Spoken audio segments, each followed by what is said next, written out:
Army Marshal. He served in both World Wars, also served as both Secretary of State and Defense in his lifetime, but he is best known for authoring the Marshall Plan, which dealt with redeveloping Europe after World War II. And he was awarded a Nobel Peace Prize for that, which actually makes him the only Nobel laureate laid to rest here at Arlington. And then on your driver's side, this is Section 12. Laid to rest in this section is Sergeant John Bazelon, and he was the first Marine Corps Medal of Honor recipient in World War II for his actions at the Battle of Guadalcanal. And then also in Section 12 here on your driver's side, Sergeant Michael Strank. If any of you have seen that famous photograph of the 6 Marines raising the flag at the Battle of Iwo Jima, Sergeant Michael Strank was one of those flag raisers.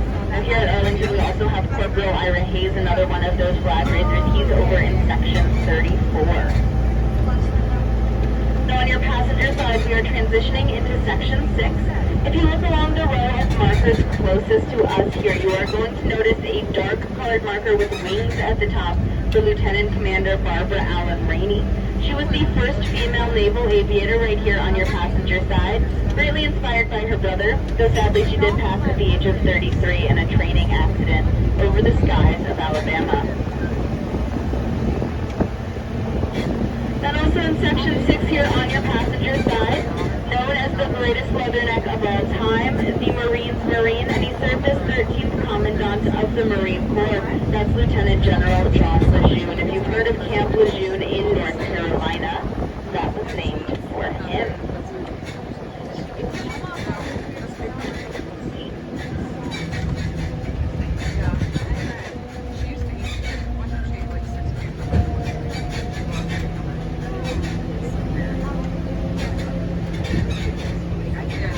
Now as we are headed back to the Welcome Center, one section that we didn't get a chance to go through today, but we did go through Section 13, which is one of our older sections. However, the oldest section here at Arlington, Section 27, is on the other side of the cemetery from us. That is where the very first military burial happened here at Arlington in 1864. Private William Henry Christman. Now, as we make this turn here on your passenger side across from us, you're going to see Section 3 again. We passed by it earlier and talked a little bit about Major Walter Reed, who's laid to rest in that section. Also in this section is Major General Daniel Sickles, and Daniel Sickles is a very interesting man. His life changed when he discovered that his wife was having an affair with Philip Barton Key, the son of Francis Scott Key. He would go and murder Philip Barton Key in broad daylight. When people asked him if he had murdered him, he said, well, of course I did. He deserved it. Now, as you can imagine, that made it pretty hard for Daniel Sickles' lawyers to defend him in court. So they came up with a novel new defense, that Daniel Sickles had gone temporarily insane.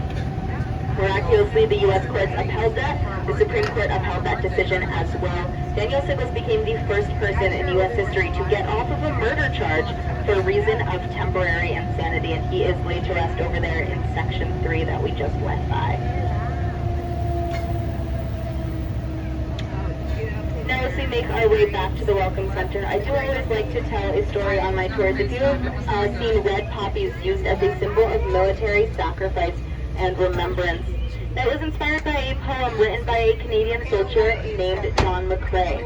Now in 1915, the Canadian soldier John McCrae learned that one of his dear friends had passed away while fighting in the area of Belgium that is known as Flanders Fields. John McCrae would go to preside over the funeral and the burial service of his dear friend.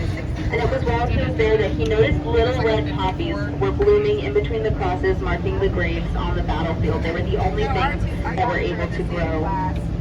And that inspired him to write the poem In Flanders Fields, which you may have heard of. It goes like this. In Flanders Fields the poppies grow, between the crosses row on row, that mark our place, and in the sky, the larks still bravely singing fly, scarce heard amidst the guns below.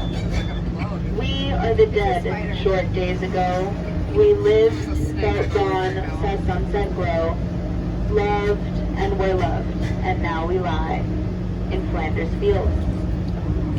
Now that short poem, better known today by the title In Flanders Fields, is the reason why red poppies are a symbol of military sacrifice and remembrance. At the conclusion of your tour today, I do have little red silk poppies, so once we head back into the Welcome Center, if you'll all give me a moment to come meet you over on the sidewalk, I will make sure you all get these commemorative red silk poppies before you head out for the rest of the day. Now, there are more than 400,000 people laid to rest here at Arlington. I've mentioned a few times on this tour that we can have up to 30 funeral services on weekdays. It is pretty typical that we get close to that 30 funeral services a day. Currently, they are predicting that Arlington will run out of room here by 2060. So because of that, the requirements to be laid to rest here at Arlington are quite strict. One question I get asked a lot on tours are if our service members who come through here for visits